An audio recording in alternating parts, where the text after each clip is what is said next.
Assalamualaikum warahmatullahi wabarakatuh. Perkenalkan, nama saya Ida Fitriani dari Universitas Telkom Sruwen, Program Studi Manajemen. Di sini saya akan mempresentasikan tantangan manajemen di masa pandemi COVID-19. Pengertian dari manajemen itu sendiri, manajemen adalah suatu proses di mana seseorang dapat mengatur segala sesuatu yang dikerjakan oleh individu atau kelompok. Manajemen perlu dilakukan guna mencapai tujuan atau target dari individu ataupun kelompok tersebut secara kooperatif menggunakan sumber daya yang tersedia. Dampak pandemi virus COVID-19 ini memaksa pemerintah pusat maupun daerah untuk mencari cara agar perekonomian tidak terlalu tertekan akibat daya beli masyarakat yang menurun akibat pandemi. Hal tersebut menjadi tantangan tersendiri bagi manajemen sumber daya manusia yang terdapat di dalam perusahaan. Mereka dituntut untuk mengubah sistem pengelolaan SDM dengan diterapkannya protokol kesehatan. Lalu apa sajakah tantangan manajemen di masa pandemi COVID-19 ini? Oke, yang pertama adalah tantangan organisasi bisnis.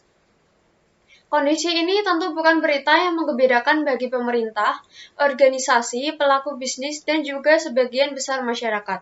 Terdapat efek berantai yang masif yang bisa saja terjadi apabila kondisi ini terus berlanjut hingga beberapa bulan kemudian.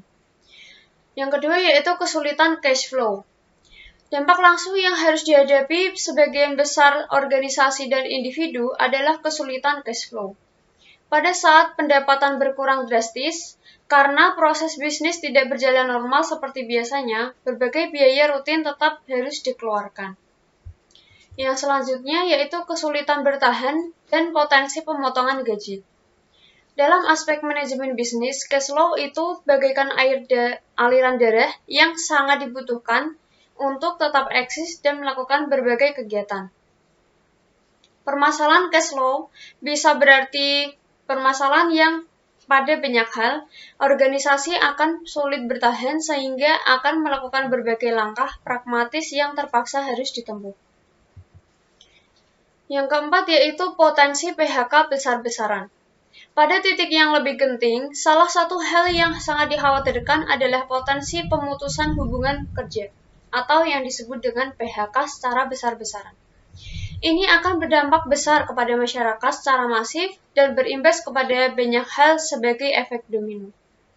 Yang terakhir yaitu kesulitan koordinasi kerja. Tidak semua bisnis mengalami pertumbuhan negatif.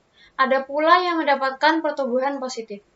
Beberapa sektor usaha barangkali cukup beruntung tidak mengalami dampak yang terlalu ekstrim, seperti beberapa sektor lainnya yang telah terlebih dahulu mengalami goncangan. Lalu apa sajakah solusi untuk menghadapi tantangan manajemen tersebut? Solusi untuk tantangan organisasi bisnis. Yang pertama ada evaluasi. Evaluasi merupakan kegiatan pengecekan pada berbagai sektor dalam usaha, seperti evaluasi strategi pemasaran, evaluasi manajemen keuangan, dan berbagai evaluasi lainnya yang dapat menunjang usaha untuk berjalan lebih baik lagi. Yang kedua ada strategi khusus. Yang dimaksud dengan strategi khusus di sini adalah strategi yang telah disiapkan apabila telah menemukan tanda-tanda kemungkinan akan terjadi masalah pada bisnis. Yang ketiga yaitu cadangan modal. Cadangan modal untuk berjaga-jaga apabila suatu saat usaha memerlukan modal tambahan untuk mendukung kegiatan operasional. Apabila tidak ada cadangan modal, maka kegiatan operasional bisa berhenti. Solusi untuk kesulitan cash flow yaitu ada memisahkan keuangan pribadi dengan perusahaan, efisiensi pengeluaran agar terhindar dari kesulitan keuangan, melakukan inovasi ketika kesulitan keuangan, menyisihkan pendapatan perusahaan untuk research dan development, melakukan pencatatan laporan keuangan yang rapi. Lalu solusi untuk kesulitan bertahan dan potensi pemotongan gaji. Solusinya adalah menurunkan sebisa mungkin beban biaya usaha, antara lain beban biaya karyawan atau gaji, THR, dan seterusnya, beban pajak dengan segala variasinya, beban-beban overhead, listrik, dan gas, dan sejenisnya, beban cicilan utang, biaya, asuransi, dan yang terkait dengan itu, iuran BPJS dan pensiun, dan yang terkait. Solusi untuk potensi PHK besar-besaran, yaitu yang pertama, lakukan dialog dua arah atau bipartit, pengusaha dan pekerja bersama-sama dengan serikat pekerja perlu melakukan dialog secara transparan sejak dini dalam mengantisipasi kondisi ketenagakerjaan akibat pandemi COVID-19 ini. Yang kedua, susun kebijakan ketenagakerjaan dalam situasi pandemi COVID-19.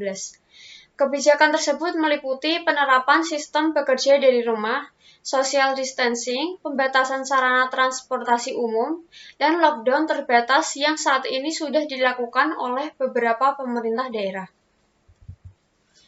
Yang selanjutnya, realisasikan dan pantau implementasi paket insentif bagi pengusaha dan pekerja untuk bertahan.